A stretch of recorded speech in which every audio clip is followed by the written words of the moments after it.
Thank you for joining us. We just saw Millennium beat the Super Hot Crew, and we're going to discuss this at the table with Trevor and Lee.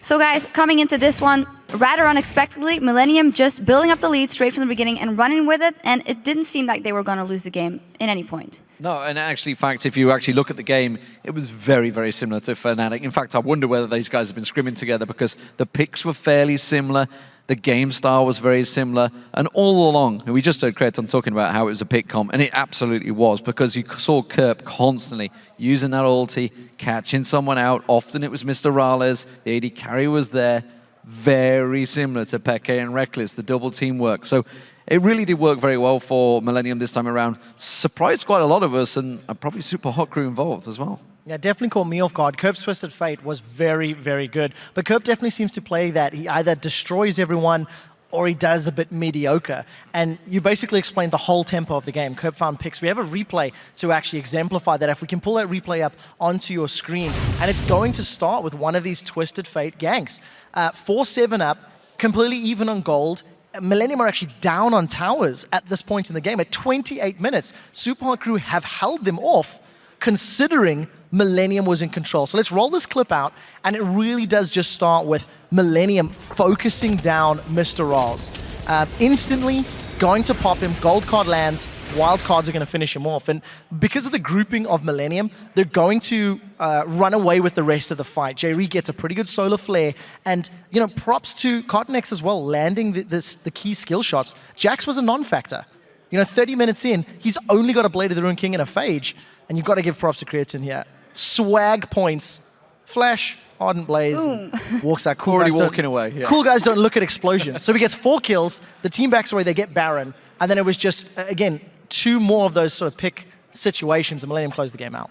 Let's talk a little bit more about the pick comp, and in particular Twisted Fate. Twice today we saw Twisted Fate played by Fnatic a little earlier in the season. That didn't work out. Why does it work now? What has changed in your opinions?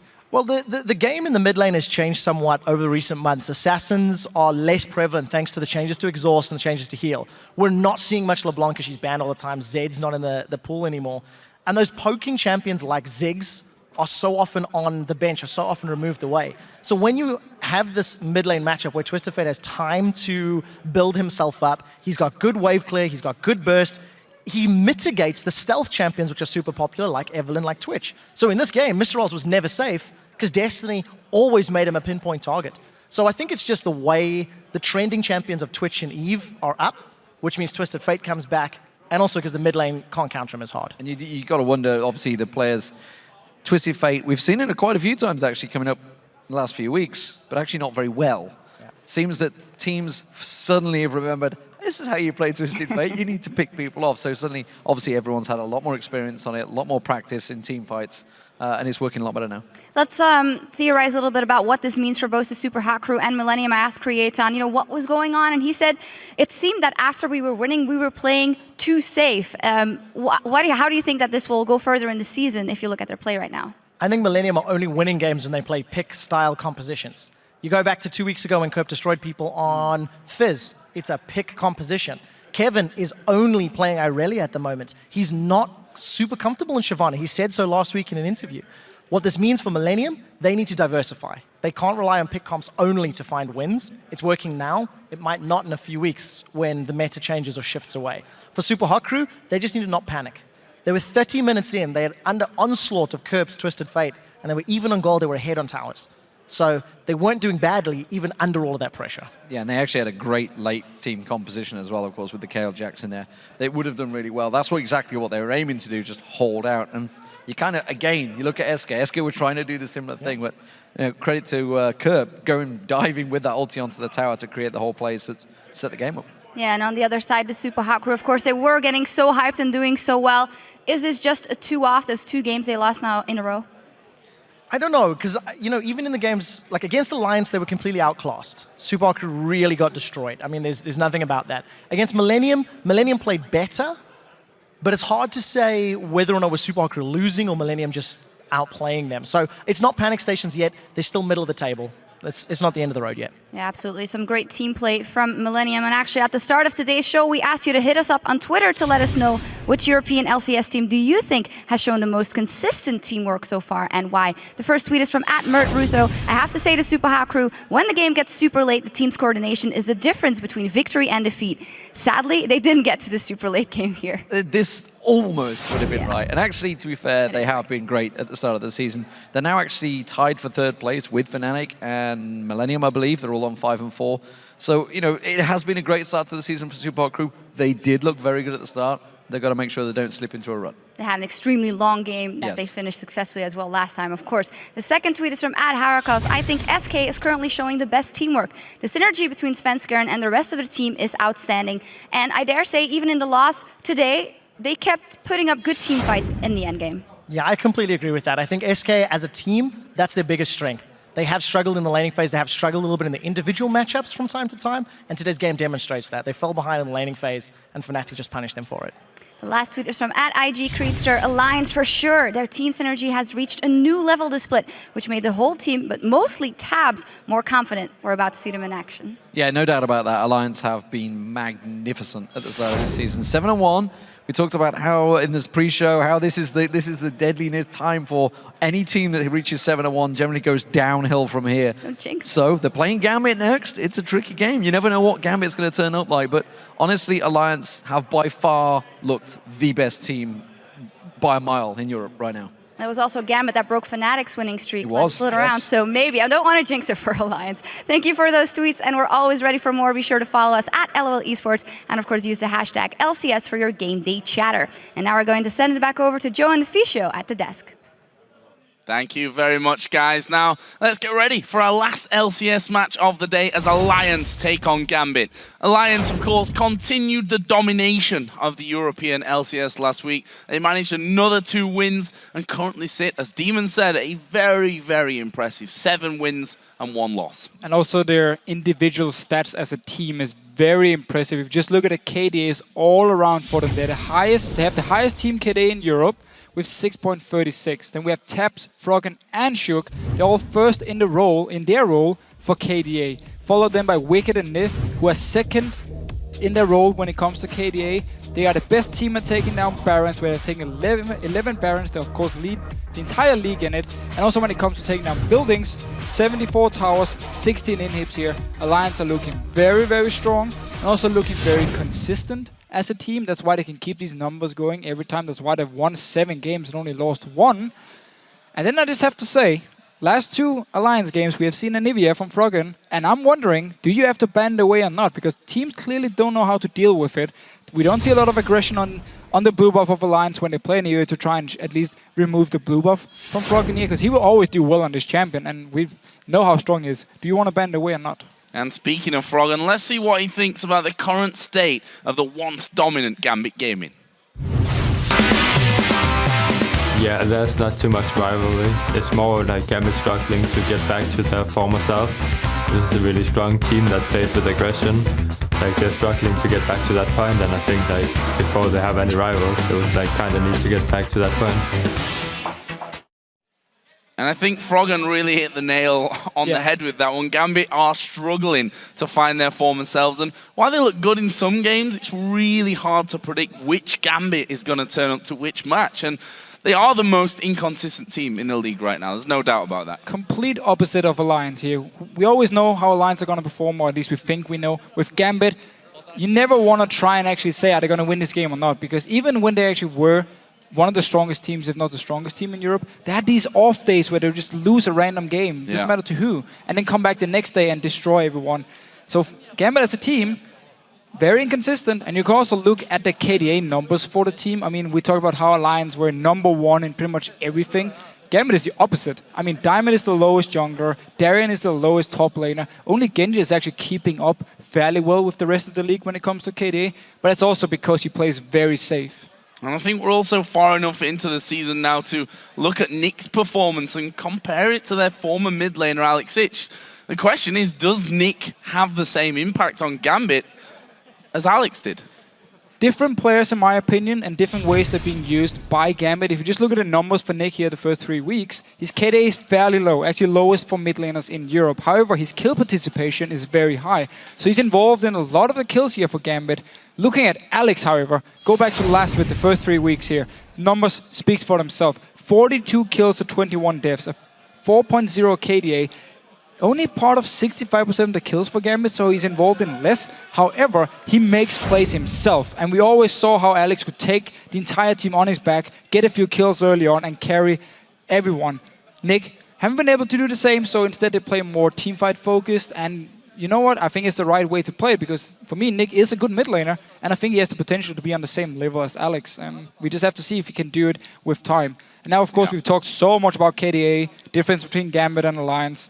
It is Gambit, so we never know what's going to happen, and they can actually still surprise and win the game. As we said, never know which Gambit turns up to which games. We'll see which one comes in today, but first, we're going to check out the starting lineups. On the blue side, it's Alliance with Wicked in the top lane, Shook in the jungle, Froggen in the mid lane, Tabs the AD carry, and Nif the support. On the red side, we have Gambit Gaming with Darien in the top lane, Diamond as the jungler, Nick is in the mid lane, Genji, of course, as the AD carry, and Edward on support. And our featured matchup takes us into the jungle, where Shook and Diamond are going to be facing off. Yeah, so Diamond, he was the best jungler in Europe, looking back at Season 2, even early Season 3, he was dominating everyone. Now, though, he's building synergy with Nick, so for now, a bit of issues for Gambit and Diamond, who's been underperforming. Looking on the side of Shook, though, he's considered to be the best jungler by many now in Europe. He's really performing and really living up to the hype everyone talked about last split, and everyone talked about how he's so good in scrims, he needs to do an LCS, he's doing it now. So before the match begins, let's total up the votes and see which team you picked to win. According to LOLesports.com, you've picked Alliance by a pretty whopping 81%.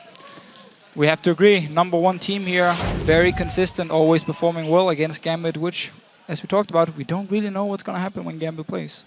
Don't know which Gambit turns up. And one thing that interests me with the addition now of a new support, Edward, you know, he likes to play different things as support. Kennen as support. Gragas has been playing a lot, of course, this split. Is Brown going to get banned away? There's a chance at least, but I know Edward would love to play it. I haven't actually talked with him about it, but just if you look at the style of champions he likes to play, Gragas, of course, very, very tanky. Yeah. Braum is doing the exact same thing here. Set up kills, help your teammates out, of course. So it should be his style of champion, and therefore, if it's open, I can see him pick it. Well, we are going to get into Champion Select and see if Brown will make it through here for the first time today. Yeah. If Brown gets picked, I'm going to wear a mustache tomorrow. Shave the rest of the beard off and wear the deal. brown tash. We'll see about that one. First ban's coming out either way. Yasuo and Ziggs banned away by Alliance. On the other side, it's Kassadin taken away by Gambit. Who would have thought it? Red side Kassadin ban.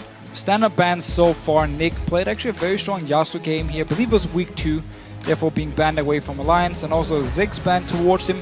So they really want to target Nick, who's still the new guy on Gambit, of course, and want to see, okay, what else can he actually play than just his few main champions. So Twitch going to be taken out by Gambit Gaming, and I can already feel my mustache growing in preparation for this one. Shouldn't have said that. I don't know why I said that.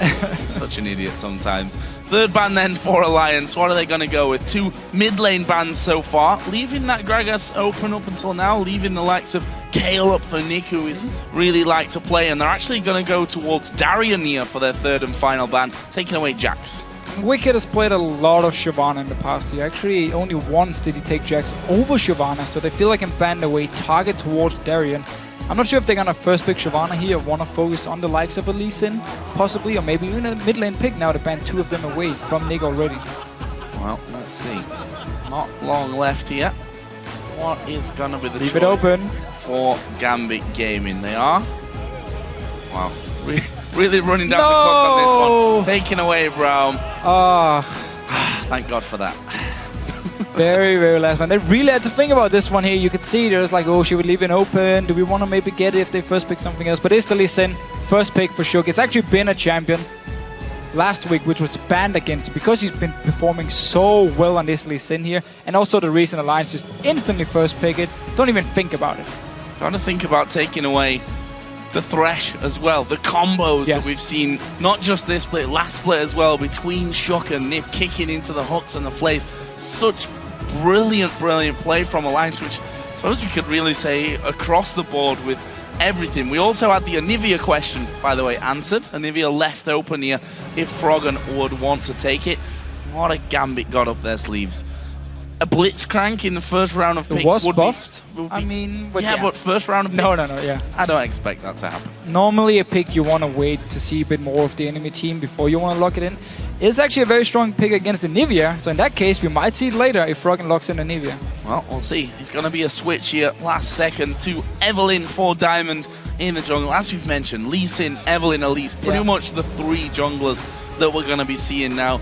Who knows with Yorick if Woolite's, not Woolite, that would be wrong. Airwax is feeling like it for the Copenhagen Wolves. On the other side though, what are Alliance going to lock in now? Jungler already decided for them. And will Froggen be thinking about taking a Kayle here? Gambit of course can leave their mid lane until last, so Alliance may be looking for something safe in that mid lane. And I feel like also on the side of Gambit, they played it very safe on the first two picks. Lucian, we always talk about all around, very strong, you can blind pick him. And then the Evelyn, I mean, you didn't have to lock in your jungler at this point because Lee Sin was already picked here, so you could have gone for, you know, a very strong pick for either your support. Now, of course, Nif, hoping over the Fresh here, decided not to lock it in. So instead, the Evelyn to me showed that Gambit want to try and counter pick the rest of Alliance here, or at least the next two picks from Alliance. Well, definitely run it down. I talked about the Thresh earlier on, the combos that we've seen out of Shook. This pure combo picks for Alliance. Yeah, I mean, Shyvana for the top lane for Wicked, getting the Thresh as well, so those two picks now locked in. Interesting to see where Gambit go, whether they leave that mid lane until last, which you've got to expect from them at this point of things. Yeah, either mid lane or top lane. We could see the Gragas coming in from Edward, of course. We've seen in laning phase, it's very, very strong. He plays very aggressive with it. Yeah. Needs to be careful though, because when he's against a Lantern, it's very easy to set up a gank towards him. We actually saw it last week where he got punished, died a few times for it, but he plays very aggressive in the laning phase and often actually win the lane with Genja when he plays the Gragas support here, so it could be an option for him. When it comes to top lane and mid lane, I mean, Trundle for Darien, really Necton if they want to go for some early pressure against Shyvana. Of course, it is Darien, could even see a Warwick. I wish. You wish. I would be incredibly happy if he was to pull out the Warwick. And for Gambit here, hovering over Kayle. Said it before that Nick really played a lot of Kayle, a lot of Lulu in there as well, but looks like it will in fact be a Kayle choice this round. And Sona, also an interesting choice coming out for Edward. Yeah, it was a champion he actually used to play quite a lot, but he always said he hated playing her. She was very boring, didn't really fit his style. However, when you put it together with a Kayle, most likely building Hurricane, if you log up 1 or 2 members with your ulti from Sona here, a lot of free time for Kayle to just auto-attack them to death. So very, very strong team fight already from Gambit's side here. And if they can lock people down with the Sona ulti, land, of course, the Evelyn's ulti on it as well, and then all the Kayle damage and the AoE coming in from the likes of Lucian, it's a very, very strong start to a team fight from Gambit. On the other side then, Alliance looking for AD carry and mid laner. All Froggen brings to the table up against the Kayle. And this combo that's worked out for them, Cogmore and Ivia. We have to go back to that. The Cogmore and Ivia was could very, go Lulu very as well. good for them. I mean, Lulu could also be a choice. It is, seems to be the Anivia, and it's gonna get locked in from Alliance. So we see it once again. And I want to see if Gambit then know how to play against it, because so far, the two teams who played against Froggen on Anivia didn't know how to shut him down early on. They didn't focus on trying to take away his blue buff when it spawned here, trying to deny some of his farm in the laning phase, put a lot of ganks on him. No, they just let him farm and get to the team fights where, of course, he is so strong on Anivia, and he can now protect taps with Nif as well. You have Shook and Wicked jumping into the backline of Gambit, and then you just have, again, the rest of the members staying back here. You have the wall, you have all the slows, you have the stunts. Anivia brings so many things to the table that when we actually upstairs, yesterday, we're looking at some of the comps here, we realized that Anivia, as a champion, can do pretty much everything. You have wave clear, you have burst potential, you have pick potential with your Q, your wall, you can kite, you can disengage. I mean, there's so many things you can do with this champion. Darian's got a cheeky little smile on his face there as Edward Warwick. hovers over. I like it. It's not going to be Warwick. Kayle it's actually going to be interesting. Again, Kayle going top lane. Didn't touch on that one, probably should have really, because we've seen Darian playing that Kayle top lane. Took him a hell of a long time to get going. Actually spent most of his time in the mid lane to avoid the lane swap danger and shared the farming experience with Nick. It was a bit of a weird tactic, and also he builds a Fiends first into Nashor's, into Hurricane, so he delays the Nashor and the Hurricane here. So teamfight-wise, he needs a bit more time to build up with their Fiends. But Kayle into Shyvana is actually a very strong pick, because Shyvana will never be able to get onto you. You slow her if she speeds up or jumps towards you. You hit her from range all the time, of course, and you shred away a lot of armor and magic resist. So you do a lot of damage to her, so it's a strong pick in lane, unless Alliance, of course, just say, you know what, we're just going to lane swap around and make sure we're never actually going to have this laning phase, at least not early on. And Nick revisiting Nidalee will be hoping for something better than a 0-0-0 that got his season started off here in the summer split. But guys, we're going to revisit our featured matchup on Twitter, where you can let us know which jungler you think will come out ahead. Use the hashtag Shook or Diamond, and we'll check out your answers in the game to see how you voted. Both junglers, of course, playing comfort picks here. Evelyn from Diamond, seen it time and time again, but also Lee Sin for Shook. I mean, it's been such a game-breaking champion, and every time he plays it, at least in this split, setting up kills left and right in the early game and applying so much pressure here. So I'm really looking forward to see what he can do on Lee Sin in this game. See that Alliance, I was going to say looking confident, and then Wicked starts to give us a big yawn. Well, it's been staying up a little bit too late. Didn't cut his hair yet, actually. I made a deal with him. I'm not sure if he's going to follow it, but until Alliance actually lose a game, he won't cut his hair. That's why, as you see on your screen, he looks a little bit funny. A little bit funny. We're going to get into game, guys. Alliance taking on Gambit. We'll see if Alliance can keep, well, their incredible form up, really. 7 for 1.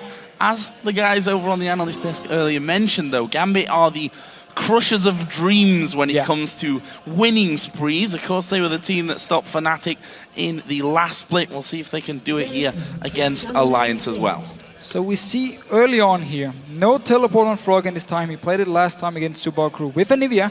However, that was against the Ziggs in lane, so it was a hard laning phase. Now he's against Nidalee, one of the weakest early game laning champions, so therefore he can pick the Ignite now and actually have a lot of kill potential onto the likes of Nick.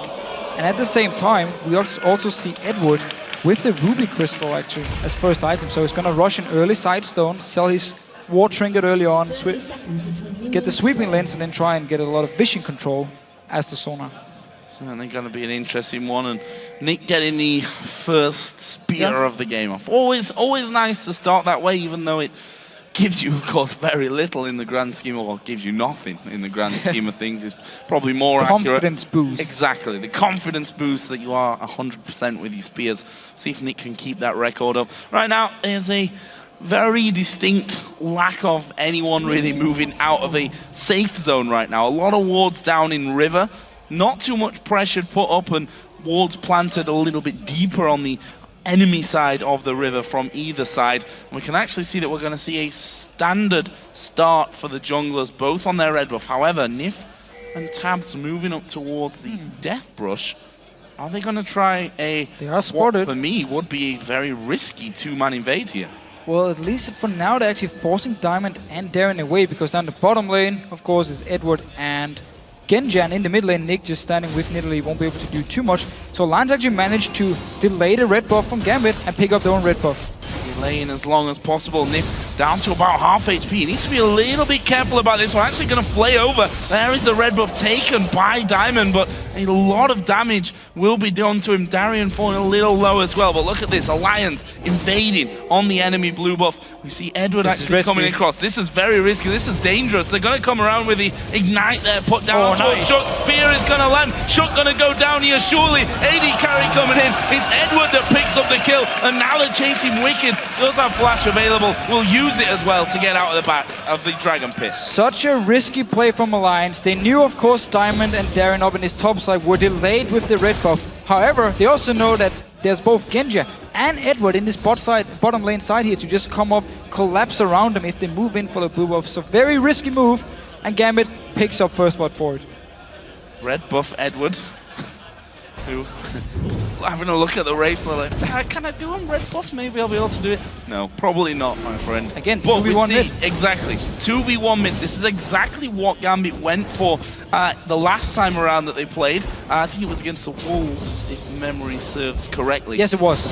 Where they managed to deny a lot of farm and Darren taking a lot of damage. Big combo coming out of Froggen there. He's at level 3 already, and Diamond might actually think about giving a little bit of pressure on towards that mid lane here or not. He's quite content with stealing away enemy camps.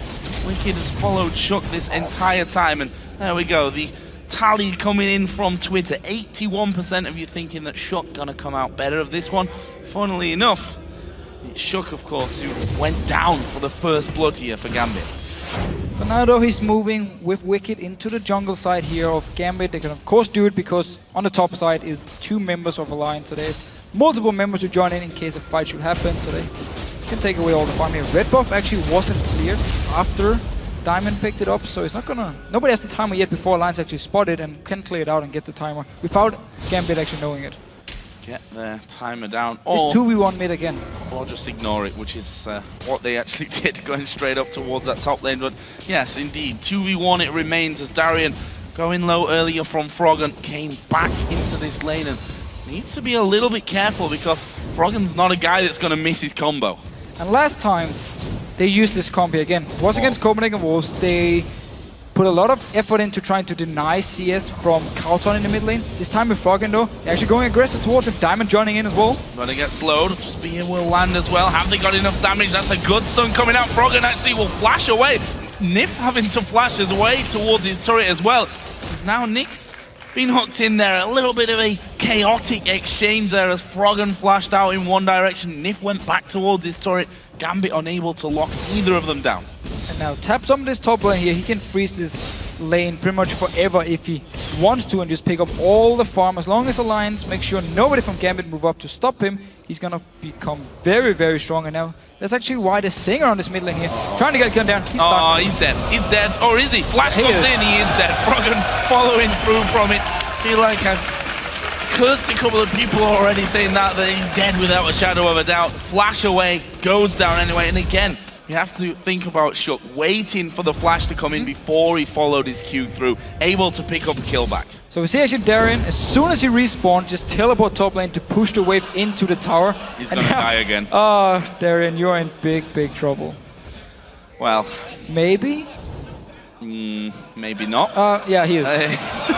Where's he going? Where are you going to go, Darian? You're going to get hooked in. There are 4 men around for Alliance, and that's a freebie kill. It goes over to the AD carry, goes over to Cogmore, a champion which we know stronger and stronger as the game goes on. Definitely helped by picking up free kills. Same goes for Nivea in the mid lane, of course. Got the first one onto Froggen. Managed to land the Q without wall, of course. He doesn't skill it before level 8 or something later on. He actually always goes full damage early, and at the same time there was no slows or anything, just straight up Q onto Darren, picked up first kill, got the flash as well. So for now, things are looking good for Alliance. Things not looking too good for Darren, who by the way went 0-7 last time he played KL. Still won the game. And that's the point. Yes, that is the point. Darren can win games with giving up a lot of kills. We've seen that, well, probably lost count of how many times we've seen that coming out of Darian. However, when that does happen, it's usually him giving up a kill, chased by 3 or 4 men, and Gambit then using that, you know, mass miss, I guess we can say, of Alliance being pushing to get the kill onto Darian. Level take 6 objectives. Yeah, level 6 versus level 3. There's a slow coming in. Tabs is going to do a hell of a lot of damage here. Will he have enough to actually finish off? Not quite, but again, Darian locked out of experience and farm range. He's going to get nothing again. At least though, Gambit has managed to actually deny a lot of farm from Wicked because he's been running around with Shook trying to set up the kills at Diamond. Almost stealing the red buff here. Wicked down to bottom lane against also, of course, the level 6 Genja, trying to get some farm and taking a lot of poke for it. Yeah, still needs to be somewhat wary of that one. As we said before, Genja really the one, if you look towards the statistical side of things, that's been holding Gambit up there, that's been doing very, very well for them on the stats side of things, and we'll see if he can continue that here today. A little bit behind on the CS, and that kill as well for Tabs is certainly going to be a bit of a problem for them. And now look at this, Nif coming up towards his top lane. Darian is still level 4. Tabs just going to let all of this farm scrape away, and now they're going to take the turret, and Darian may just go down for this one. He's going to speed himself up, gets a slow, but will get he's out of hook range. That may be enough for him to actually escape from this one. Will Frog'em come up? Darian's going to actually turn things around, try and fool the rest of Alliance here. Nif doesn't have a flash available, so there's no flash play, flash hook available for him, and calm and collected by Darian. He runs in, runs out, manages to get away.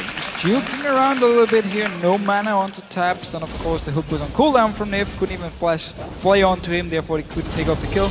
Cool play by Darren, of course. The tower did go down, but he managed to pick up some farm at least, and keeping fairly even with Wicked so far. We were full frog, and we wondered whether Gambit were going to try and challenge for that, try and keep Nivea a little bit pegged back when it comes to spamming those spells, leaving the ultimate down to farm in that mid lane. Doesn't happen for them this time around. However, Gambit doing some good damage, some good work on this bottom side of the map. Genja has actually got himself a CS lead now, as Diamond moves towards the Dragon. In fact, Gambit are in perfect position here to take the Dragon as well. Yeah, so Frog'em was actually out of mana in this mid lane here, so they knew he was going to recall, and therefore they just go straight down, start the Dragon. Great use of the fact he knew he was going to recall, and Darren died on top. Yes, Darian went down, but this is okay. We can now finally refer to that whole thing before. When Darian dies, he pulls people away so that Gambit can get objectives. This time they get themselves a Dragon. Darian dies, unfortunately. Pretty much 1v1, I think it was there in that top lane. Gonna take a look at it again. It was 1v1. He's not level 6, so no intervention. No flash, no ulti. Wicked just jumped straight onto him. Actually has a flash to pick up the kill, but still deny Darren even more CS, and now Wicked can just farm some of it up here. Darren, however, did actually get double Dorans, and now attack speed boots as well, so should be able to at least farm as long as Wicked won't jump. A lot of damage coming onto Nick. Frog'em getting to that point where it's a little bit of a problem for them. Blue buff on allows him to spam a lot more onto the farm, and also onto Nick if he's unlucky enough to be in that position. Is, however, still in the lead here, Nick. And oh, nice. Wow. Big spear coming through. Nick, I said it right at the start, that initial spear that he got in to give him some confidence maybe. He's done really well to land the spears. The one that got them first blood as well was a great long range one to help things out. So doing well on that front, ahead slightly in the farm. Also just want to comment on the fact that Darian is 0-3, but he's not even behind in CS. In fact, he's ahead in CS compared to Wicked. We talked about the matchup, however, how Kayle can actually do well against Shyvana as long as she's not too far behind in XP like we saw before, where Wicked was level 6, Shyvana wasn't. I mean, Kayle wasn't level 6. Alliance though, pushing onto this mid tower here, will be able to pick it up. Edward joining in with the team, not level 6 himself, and therefore won't be able to do much. Just a faster reaction there from Alliance. Group up faster than Gambit. Well, using the pressure. I mean, we knew Genja was down his bottom lane, had the big wave, he can just take down the tower. So Alliance, instead of trying to move down and defend that already dead tower, just go straight to the mid lane, and knew Gambit wouldn't be enough people to defend it. So just smart play, but also, of course, Gambit picks up a tower in his bottom lane and keeping very even goal. Darian in this top lane, as you said, causing a couple of little issues now for Wicked. Now that he's finally up to level 6, feeling a little bit more confident with himself. So Tabs and Genja are going to have a bit of a battle here over that big golem. Who's going to take it? It's Tabs. Calmly done there. Genja not able to get in there and steal that one away. However, Genja does have still a 10 CS lead, which will be pretty much nullified with that big wave that's on the bottom lane now for Tabs. Now Darian needs to be careful of in his top lane here. Once again, of course, ulti is ready for Wicked. He built a Cutlass now, so he can even slow him down and just jump towards Darren here. So like the build from Wicked, going aggressive early on, knowing he has the advantage, want to push it, get even more kills, or deny even more CS from Darren. Who of course has teleport ready, so he can just stay, see if Gambit can set something up here, and then he can teleport in. You can see that actually both top and bottom lane have been frozen by Alliance there, so that could be a bit of a problem in the long run. Gambit, of course, pushing that one all the way up, and not really much to farm there for Genja. He's moved around towards this mid lane, but with Anivia's mega wave clear, it's going to be hard to kill out that turret, however many men they stack up. For now though, Darren, or Diamond actually staying at the Wolf camp here from Alliance, so if they push up once again and feel like there's not enough members from Alliance to defend him, I try and go for a dive. I mean, there is ulti onto Edward here, he can flash in, lock Frog'em down, and then the rest of the team can just pile onto him. It's a bit risky though, so wise enough to back away here and just go back to farming and Genji down his bottom lane, Darren of course in the top lane, trying to catch up. There's Edward, the man who holds the sole kill for Gambit right now. Picked it up in the very early stages of the game onto Shook, but since then it's been all about Alliance when it comes to the kills. 1 kill for Wicked, 1 for Froggen, and also 1 for Tabs. The 3 men that you're going to be wanting to scale as fast as possible going in towards the later stages of this game. Lubafia will be gifted over to Nick. Quick Spear will give him that. He's still holding a very slim lead, but a lead nonetheless as Wicked going to get aggressive here. Is he going to be able to take down Darian? There is the ulti coming in. Intervention was used by Darian. We do have Froggen coming up towards his top lane as well, and Darian now is going to be trying to run away from things. The decision is, well, what is the decision? Where to go? How long are you going to prolong your life in this scenario? Actually, Wicked is going to move in. Who's going to get the kill? It will be Froggen with the final auto attack. Let's see what Gambit do with this now. 3 men in mid. They're pushing up the mid lane here. The minions, however, are not even close to the tower. Genji decided actually just back away from it. Gambit knew they weren't in a position to push it down fast enough. But Darren, once again, he buys a lot of time for the team to move around. This time the Alliance had already pushed out the wave in the mid lane, and therefore nothing could happen for it. Not the ideal start for Gambit. 2-0-0 Froggen. He asks the question of, is the Anivia ban-worthy? And you'd think if any team in the world knows how to play against Froggen's Anivia, it probably would be Gambit by now. So many games that Anivia has, well, beat them, I think we can safely say. Choosing to leave it open and maybe gonna pay the price. We'll have to see. Still a long way to go in this game. We're only 15 minutes in. However, there is already a solid 1,300 gold lead for Alliance. And we did see Gambit try the 2v1 mid early on. Now, wait a minute, see Diamond here? Nope, backs away. Edward was spotted by Ward. But we saw early on from Gambit, tried to do the 2v1 mid to deny some farm from Froggen. And Nick is slightly ahead. However, due to Darren giving up the kill as well, it actually didn't work for them at all and just meant he fell even further behind. This is the reason why 2v1 mid is a very, very risky tactic. Didn't work for them this time, worked against Copenhagen Wolves. Have a look here. Alliance all grouping up in that mid lane. With Dragon actually coming live, so they're going to be backing away from it. Diamond is already on the backside of the team. Actually, he's going to be spotted. Pops his ultimate on the team and actually may get followed through. And there's the kick coming in. Diamond down to less than half HP. Darian coming around the side as well. Targeting not exactly focused here from Alliance, but they're going to go, I think, for Darian, who tried to get back away through that tribush, did manage to stay alive as well as another spear lands onto Wicked. They're going to start off the Dragon. Still risky, or is it? Shook's actually backing away. Shook is backing away here. Gambit should be able to pick up this Dragon here unless Froggen can steal it with the Q over the wall. Oh, that was actually pretty close.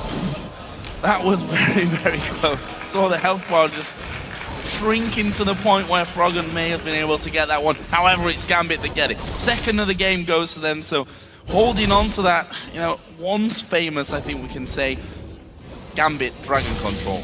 Yeah, we saw the fight itself here, or what was supposed to be a fight, was actually Alliance first, moving into the river, and then Diamond was in a good position, flanked around them, got the ulti off them, had to then run away, because Froggen actually put a very nice wall in their entrance towards the river, where the rest of Gambit were trying to run in and help. So Edward had to flash the wall, use his ulti, nobody was there to follow up. Darren TP'd behind the Alliance as well, so it was a very messy fight from everyone pretty much, and therefore Alliance managed to get out of it. Still lost the Dragon because Gambit got a lot of damage onto Shook, so good play by Gambit. Speaking of Alliance, they're going in for this red buff again. Let's not forget, it was taken by Gambit at level 1, but you can see a lot of damage put down, and Shook this time will be able to steal that one away.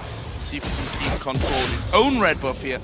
What Diamond is exactly going to be trying to do. The pink ward goes down, that'll give him a bit more vision control. However, there was a ward inside of the red buff pit itself, so timer will be there for Alliance as Shook.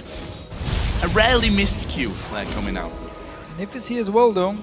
Only 2 members that can't really set anything up. Froggen was farming the mid lane and Nick now returns to it. So both teams kind of resetting everything, moving back to farming. Tabsor actually moved up in his top lane here, just looking for as much farm as possible. He's slightly ahead of Genji, very small amount however. Genji is actually forced to do the wolf camp because the bottom lane is pushed all the way up to Alliance and he's far away from the top side. Have a look down some items here. See that Darian actually changed up his build this time around. You mentioned earlier, Athene's Unholy Grail is what he went for in the game against the Copenhagen Wolves, where he played that top lane Kayle, or we couldn't really call it a top lane Kayle for most of the game since he spent a lot of it sat in the mid lane with Nick, but he's changing up, going more of a traditional build with the Kayle, let's say now. And I like the fact he's not going to delay getting the Nashus and the Hurricane. It is Darien, he can swap it up. But normally you would go Nashus into Hurricane here and just be very strong already in the mid-game team fights with all the attack damage. And it's what we talked about with the Sona pick here, where I think Gambit is just aiming to try and lock down 1 or 2 members and let Darien have some time to just auto-tag onto them, do AoE damage and try and kill or get as many people low as possible. Genja though, he's getting hooked. Oh, Hook coming in. Are they going to be able to follow through? A lot of damage, but Genja used an early flash to get away from that. Diamond was the man in the end that picked himself up the blue buff with the help of his smite. So despite that challenge from Alliance, Gambit able to hold on to their buff. And let's not forget he lost his red buff on its last spawning as well. That could have been both buffs stolen away by Alliance. So none of the mid laners with blue buff, for now at least. Both of them, they just keep farming away. Nick keeps his CS lead actually, small 20 CS lead here. He's keeping up for pretty much 10-15 minutes now actually, or 10 minutes, sorry. He's doing a very good job farming. And now I like this. Gambit are going for the blue buff of Alliance here. Make sure Froggen won't get it, so he can just sit in the mid lane and wave there again and again and again. So very good move by Gambit. That was the question that we had earlier on. Number one, do they let Anivia through? And if they do, which they did, how are you going to stop Froggen getting out of control? He's currently, well, he doesn't really get much more even than the goal between the two mid laners at this point. Both hovering at 6,600 odd. This bottom lane is going to be pressured and will be taken down here. Nothing that the bottom lane of Gambit can do, especially with Shook's presence. It's the third tower of the game for Alliance. So again, looking just at the team comps here, we haven't actually had a big team fight yet. But I'm trying to see how Gambit wants to engage the fight here. Of course, flash ulti from Edward would be the go-to thing. Or Diamond, of course, flanking around with his ulti. And then try and surprise Alliance, log a few members down, and then do all their re-damage. However, if Alliance has some good vision control, if they spot Diamond moving towards them, it's going to be very hard for him to flank around. So they need the flash from Edward, or at least need Edward to land a very good ulti to actually start the fight. Where Alliance can just more rely on Wicked jumping in, Shook jumping in, a hook landing from Nif, a Q or a wall from Froggen. Everything is skill shot based, but there's more options from Alliance to start fights. We've just seen there that Darien with his Nash's Tooth complete, giving Wicked a little bit more of a hard time in this top lane. He has got himself up to level 11, Wicked at level 12, and actually Darien still holding a minute CS lead, but it's showing that he's been able to, since he's had a bit of free time, let's call it, where he's not had so much pressure on him, doing a good job of keeping up in the farm and clawing the level difference from earlier on back in this game. And in general, I mean, Gambit as a team have just done a good job keeping up in the goal because they focus on the dragons. Focus a lot on farm on both Nick and Genja on this bottom lane as well. Both teams are basically just waiting for the big team fights to actually break out. That's why they're happy enough farming away. We don't see too many aggressive plays except for Gambit moving in, take away the blue buff instantly from Froggen, go back to the mid lane here. And both teams just going back to farming. Back into the farm, and Dragon is surely the next big thing to come up in this game. Already a few wards down by Gambit, one of which will be cleared out thanks to the scan out of Froggen. 3 sweeping lenses for both teams actually, in the same positions as well, but that's where, you know, Nidalee really comes into her own as well. If you can hold off the Dragon attempt by Alliance, manage to chip away with a couple of good spears, then you all of a sudden find yourself pretty much with a well-earned and almost free Dragon. That's what happened last time around. Shook went far too low, and he had to recall from it, so there was no challenge on that last Dragon by Alliance. This time again, Diamond is already in position. Actually already starting the Dragon from Alliance. Instantly as they move in to clear the ward, they just started.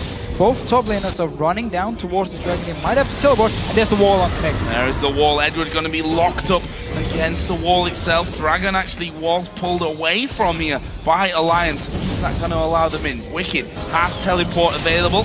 Already seen Darien teleport in. Here we go. in Q has landed. Can he get in there? Yes, he does. Shook manages to steal the dragon. Now they're going on towards Darien. There's a crescendo use at the back. Wicked will use his ulti to get away. And again, a messy affair where Darien goes low. Big spear comes out. They're going to go for Nifia. This is bad news for him as the Flay only lands onto one. There's no tower there, of course. And that is going to be a dead Nif. It's Nick that picks up the kill.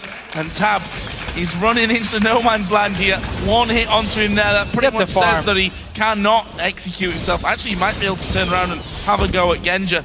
He's going to leave it for Nick to come in. Tabs actually running away from this one. Spear lands instead.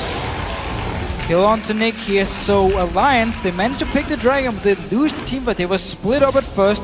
And Wicked teleported in with about 50% HP, so he had to ult away from the fight as soon as he joined in. As soon as the ulti from Edward was gone, onto him, like the stun was gone, he had to jump away, couldn't actually even be in the fight here. So Alliance, even though they got the dragon, lost the 2 members here. Very good team fight by Gambit. A bit of a messy affair from Alliance side. Look down what Wicky's picked up here as well. Boots of Swiftness, going to help with the annoyance of the slow coming out of Darien there. See how that all works out for him. The CS is still pretty much bang even between the two. Very close matchup on that one. Aside from the fact, if you look at the kills and assists there, a little bit more one-sided. A kill and 3 assists for Wicked and 4 deaths only to the name of Darien. He is Wicked once again, actually going to use his ultimate and get in there on Darien. I think with those boots of swiftness, he's actually feeling very, very confident about being able to finish this one off. There was a flash used, though, by Darien to get back off to safety of that top lane.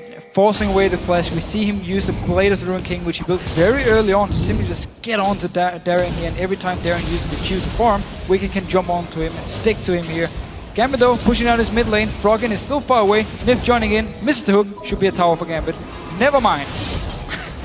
Kind of they almost. could have taken the tower. Kind of almost was, and I think they will. And there it is. Gonna go in and just tank up that last hit on it. Really didn't need much damage to actually get finished off. And look at this, Froggen going for the blue buff. Diamond's actually got vision of it, but decides not to go for that one. So Froggen this time around does get his blue buff. Last one, of course, was secured by Gambit, was stolen away. And I wonder what Darien is building towards. Didn't actually go for Hurricane, a second item instead. Blasting one here could be towards maybe a Death Cap and then use the Mana Crystal towards a Sheen. We'll see. I see the goal difference between the mid laners here and the swing of how it's gone there from 5 to 15 minutes basically, with Froggen having a real good time of it. But Nick slowly but surely clawing his way back up on this one. Early towers for Alliance, and then of course the kill onto Froggen gave him the gold spike early, but then Nick and Gambit itself actually, just because they take dragons, because they're farming pretty well, catching up and keeping it very close. Actually 500 gold ahead. Really not much difference in this one. Let's have a look down some items again as both teams doing somewhat of a face-off in mid, and I want to look at the mid laners while we're on that topic, because they've got pretty much the identical build. Both with the themes, both with the death cap, both got sorcerer's shoes now done as well. What is the next plan here out of Alliance? Again, revisiting that top side of the Gambit jungle that they've done so successfully up until now, managing to steal away or at least challenge for a good few of those red buff spawns. However, Gambit not going to be lured into the jungle. They know that Alliance have vision control of it. So far in this game, Gambit has actually been team fighting very, very smart, because they always split up, come from multiple sides, so it's very hard for Froggen with his wall or just with his ulti to actually kite and protect the likes of Tapsi, because Gambit just comes from from different sides, and Alliance then chase. If someone goes top lane, someone goes down towards the bottom lane, trying to get a kill here, and Gambit just, in the end, get a lot of poke onto them, and then once they get too low, Gambit can then turn around, go in for the kills here. And Nick, on his Nidalee so far, has really been doing work.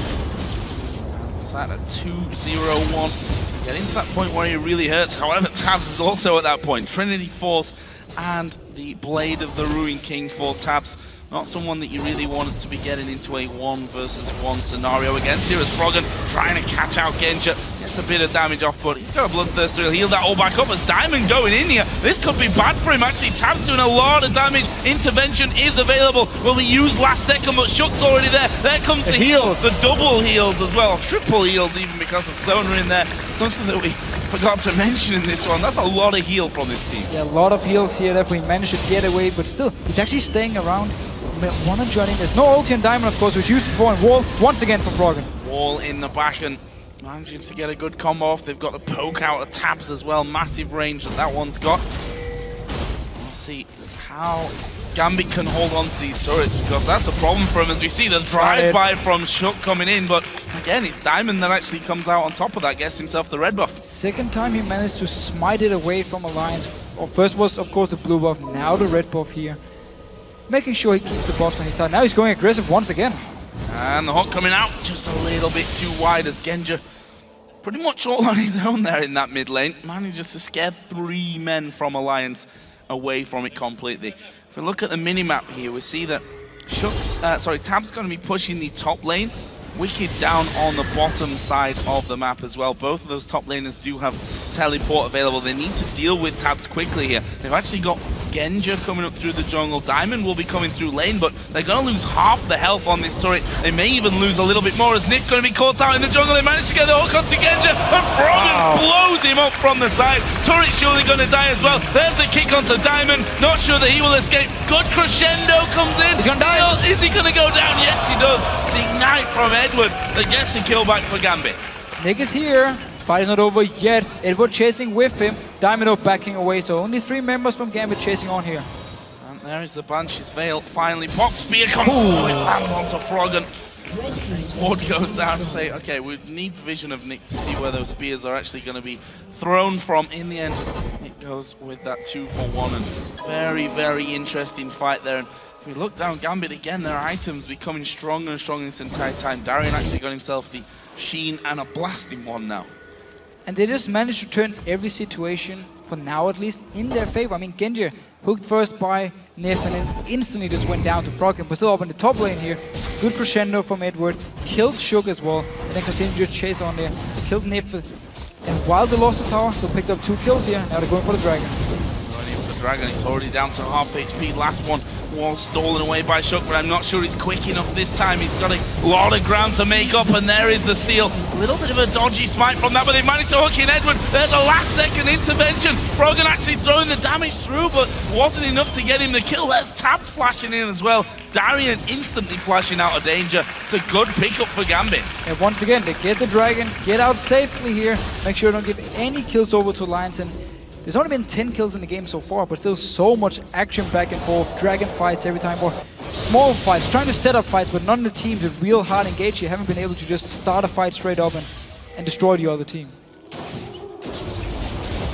Getting himself a little bit more fun. That static shiv was collected after his bloodthirst. There's Tabs here. I was going to say in no man's land, but with that lantern, all of a sudden you're almost half the map away again. Froggen will get another blue buff, so things been a little bit more reset of this one. We've got Wicked down the bottom. Tabs will be collecting his red buff. Added a pickaxe longsword, so Last Whisper going to be coming up here shortly for Tabs as well.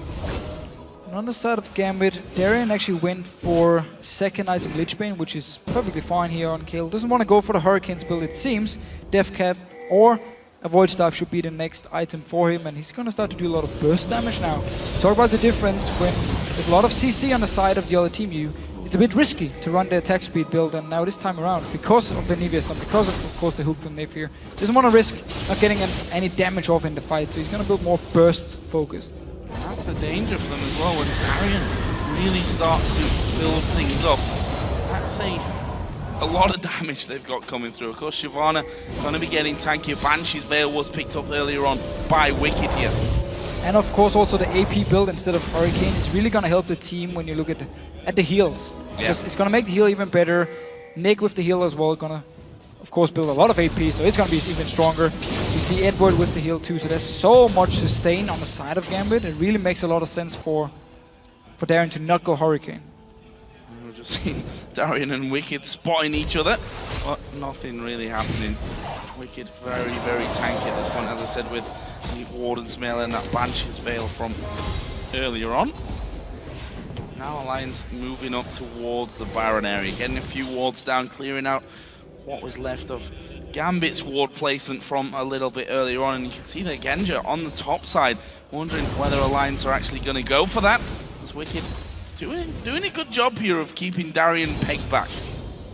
Always trying to get some damage onto him. maybe force an ulti, force a flash or something to keep Darren down in case a fight should break out. Alliance though, with Anivia, can actually set up Baron, can set up Dragon here, use the wall to block out Gambit when they move in and try and stop it. So they have definitely potential to bait out certain objectives and therefore force team fights. But I'm not sure if they feel strong enough to do that at this point because Gambit has been team fighting so well.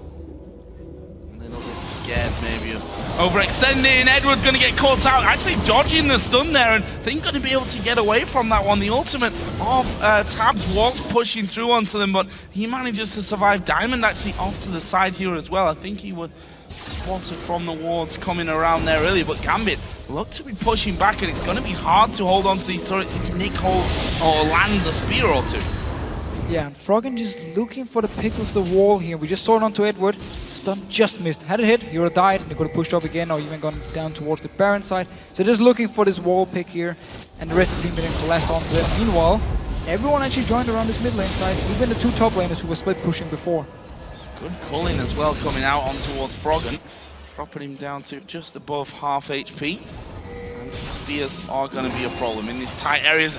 Hook comes through, but that didn't quite land onto them. And Gambit here have got positional advantage. They push down this mid lane. Question is, do they keep pushing, or do they try and engage on Alliance in a dangerous position? Fighting inside that jungle is going to be a problem. As Wicked going to dive right in. That's a 4-man crescendo, but have they got the follow-up? They've taken the turret. Nif off to the side will manage to land the hook onto one, and I don't think Alliance really want to fight this one. Gambit got the turret, and they've now got even better positioning to go for the Indian tower. Only one minion, however, so Genji is actually tanking in tower here. No hold on to Edward, of course, no hold on to Diamond. Therefore, they can take down a back away here.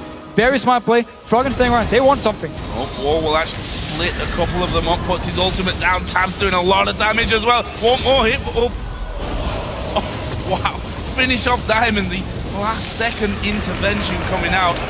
Saved so many people already during this game, and Alliance are able to bash them away. However, Inhibitor is now open for taking. And that was such a smart move by Gambit. They know, of course, Froggen can bait them into this Baron here, put up the wall. We just talked about it before, so they're like, we're not even going to move in towards it. We're just going to push down the mid lane, fight a little bit more in the open, and then also we knew, or of course Gambit knew, once Alliance would move down towards the tower, there'd just be this small entrance into the mid lane, and when you have Crescendo, we saw it would just wait with it. Multiple members from Alliance try to move in the mid lane, stun all of them, take tower, and pretty much take the next tower as well, and just back away because Alliance couldn't get to them. 35 minutes into this, it's a very high farm game. If you look down some of the totals here, over 300 CS for both mid laners, for both AD carries as well, and the difference between them on most fronts is pretty negligible. Diamond and the rest of Gambit holding a 3,500 gold lead over that of Alliance. The hook's gonna land, but the spear will follow through, and Nick instantly knocked down to half HP. And again, Gambit are in the mid lane. Yep. However, they are missing their AD carry and their top laner. Both of them do have teleport though, Wicked and Darian, so they could be called into action any second. But now it's Gambit taking control of the Baron, getting in here, clearing away all the Alliance wards, putting in their own here now.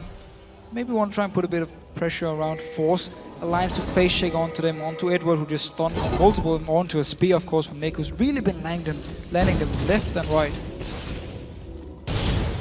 You can keep doing that as well. As going to chase in for this one. Darian getting right up at the front here, doing a good amount of damage, but they need to start things off. A hook from Nif from the side. Not enough, but they've spotted that Nif was there with that hook coming out from the brush. Not able to get onto him though. He speeds away with those mobility boots. However, Dragon is up now. Gambit have controlled it thoroughly throughout the game, despite that one steal that Alliance managed to do. They won't do it this time. It's another one going over towards Gambit. Puts them nicely in the lead. 5,000 gold is the total. Only lost one Dragon where Sugar actually managed to smite it away, but then Gambit just turned around and won the team fight instead. So for them, full control of the Dragon has really been paying off. Far ahead now, 6th or 4th. About 5,000 gold ahead in gold, and also with all the pressure now towards this mid lane.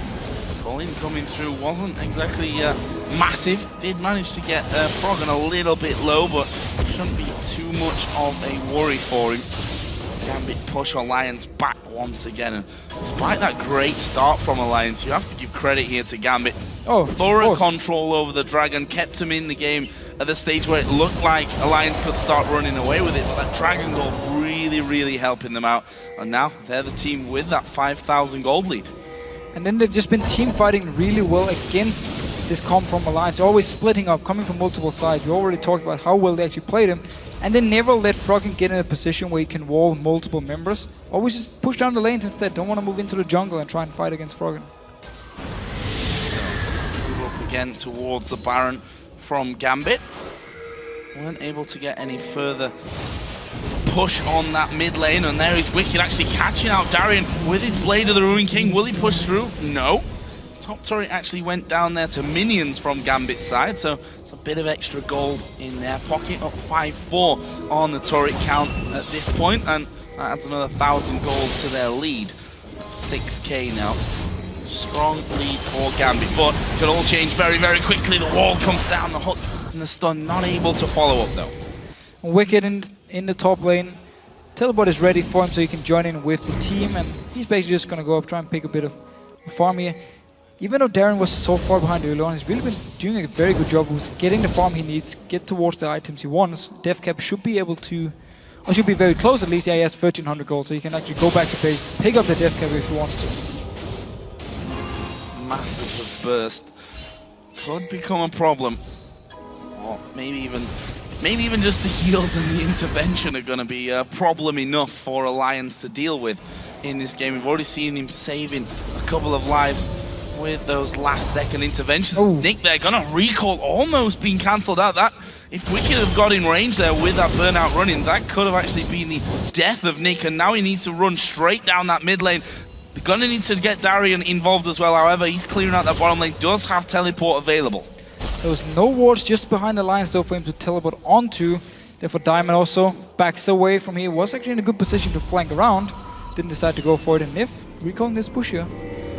No vision, of course. Nope. No, not quite able to stop him going through, as Genja gonna be all alone. Actually gonna throw down a really strong culling again onto Froggen to bring him at half HP, but I don't think Gambit really have much to push with at this point. Yes, they could move on to the steps, but already Alliance has started to get into positions where they could encircle them, and in the end, Gambit push it down, but will back away for fear of being caught. So it's been the issue for both teams, the lack of hard engage to actually start whatever fight they want to start. Gambit, again, they need the flash ulti from Edward, or they need someone like Diamond to flank around the lines, slow multiple members, and then follow up with it. They have been able to do it, therefore Alliance for now just holding off. And at the same time, Alliance are just waiting for a wall Q combo from Froggen or a hook or a shook to go in and kick someone back, and it's not been working for them. So both teams basically just been focusing more on objectives and farm instead of team fighting with each other, except for Wicked now. Wicked actually caught all on his own as the hook goes through, doesn't actually connect onto anyone. Shook was trying to get in there for the kick, in fact use it, but he's going to be blasted away. Genja with the culling will pick up that kill. Nick gone a little bit too far here, all on his own, and that's a lot of damage. The hook will land, but Nif gets exploded, and now there are only 2 men left alive. Diamond going to chase you on towards town. He uses the Blade of the Ruined King. Can they actually lock him up from this one? Go for the base. Doesn't really matter, they can go straight into the base. The inhibitor is open. They've got minions streaming in there with him as well.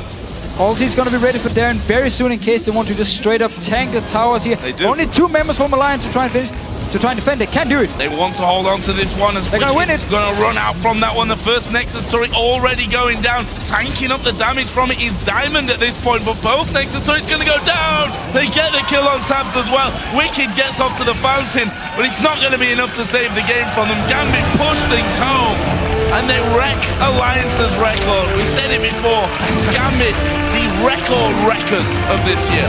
There's one team in Europe which you can never predict. It is Gambit here. Such a strong performance all around. We talk about, oh my god, Anivia is left open once again. Can they deal with it?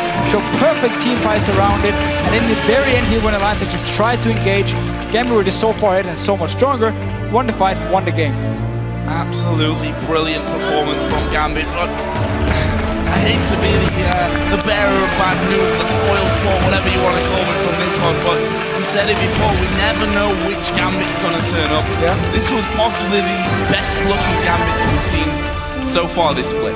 Looked very, very calming game, some good decisions, always focus on Dragon, like we know from Gambit, of course. Picked up multiple Dragons, got the gold lead as well. And this even after such a bad start where your top laner just dies again and again and again.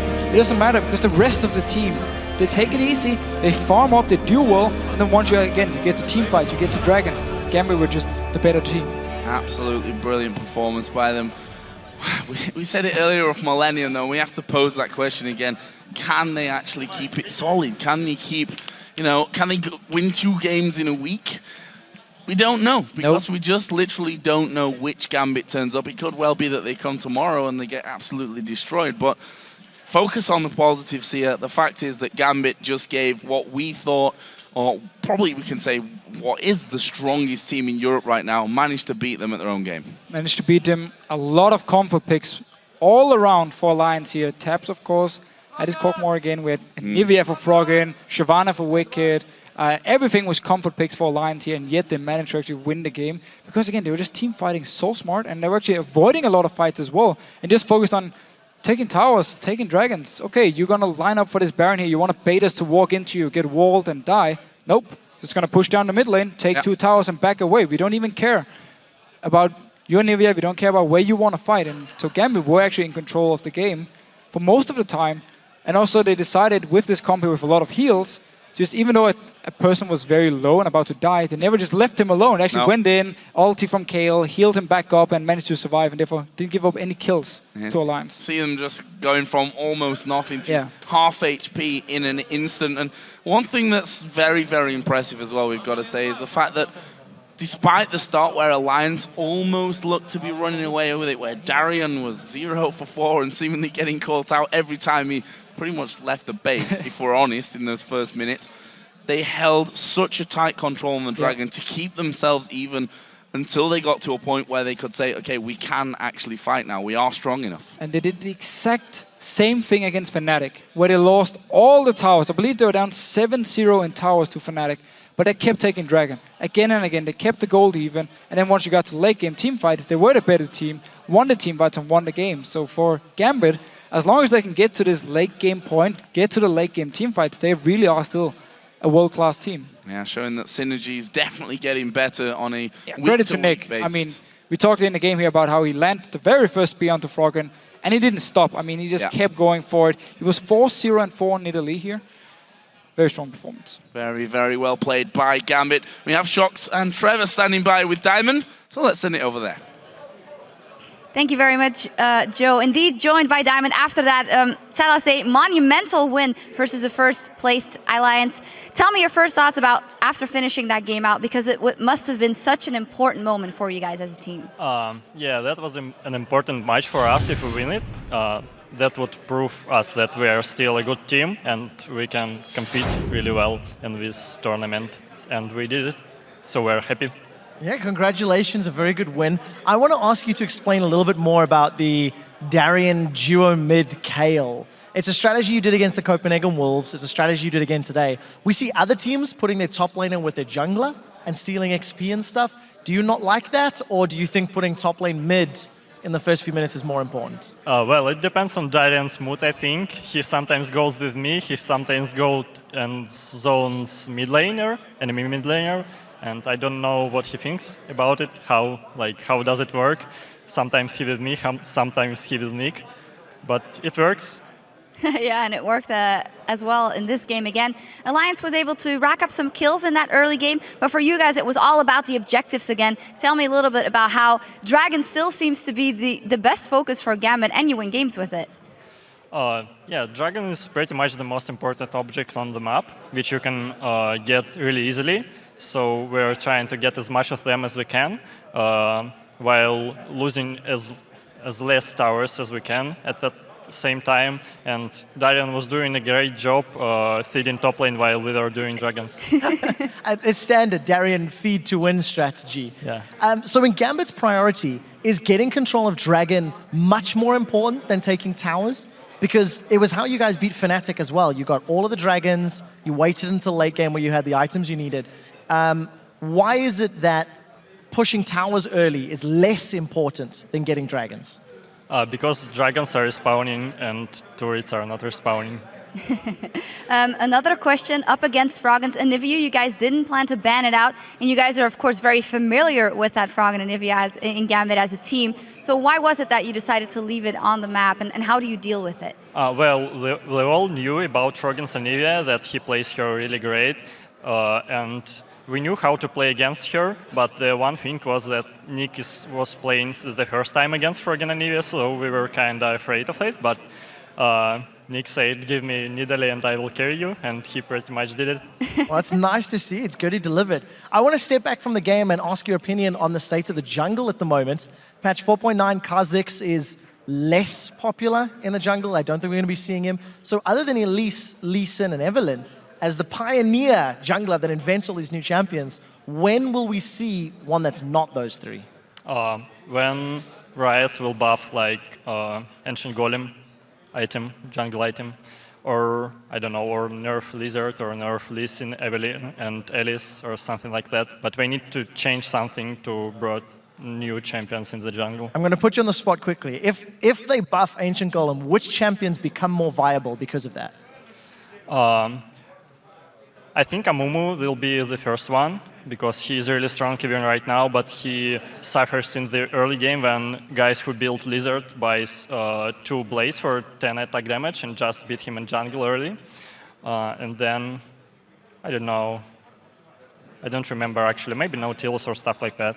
All right, very interesting. Well, thank you very much, Diamond. And Gambit does it again. They break the winning streak of Alliance this time around. We're halfway through with week 4, so let's check in with Joe and the Fisho to see what the table looks like. Thank you very much, guys. And after today's 3 matches and factoring in the forfeit from the Copenhagen Wolves, here's where the teams are currently standing in the standings. Despite their loss to Gambit and due to SK's loss earlier, Alliance remain at the top of the table with 7 wins and 2 losses. Yeah, and then we have a 3-way tie in third, where Fnatic, Millennium, and Super Hawker are all 5 and 4. And as the bottom of the table, bottom of the table note, yeah, I can't speak English either. Don't worry, Joe. Rocket, of course, they've moved even with the Copenhagen Wolves after the Wolves had to forfeit the game earlier today against them. And both teams now have 2 wins and 7 losses. And of course, we have another day full of LCS coming your way tomorrow. Starting off with Rocket versus the Super Hot Crew, and then Gambit takes on Millennium. After that, Fnatic will face Alliance, and the Copenhagen Wolves will then go up against SK Gaming. And once the LCS games conclude, the European Challenger Series semifinals resume with H2K Gaming in a best-of-3 versus Loplin Shaw. And those matches will begin on Friday at 6 p.m. Central European Summer Time, which is 9 a.m. Pacific. But right now, it's time for the Challenger Series semi-finals as Alex Itch's Ninjas in Pajamas take on Ocelot's Gamers 2. So we'll hand things over to Freak and Zyrene.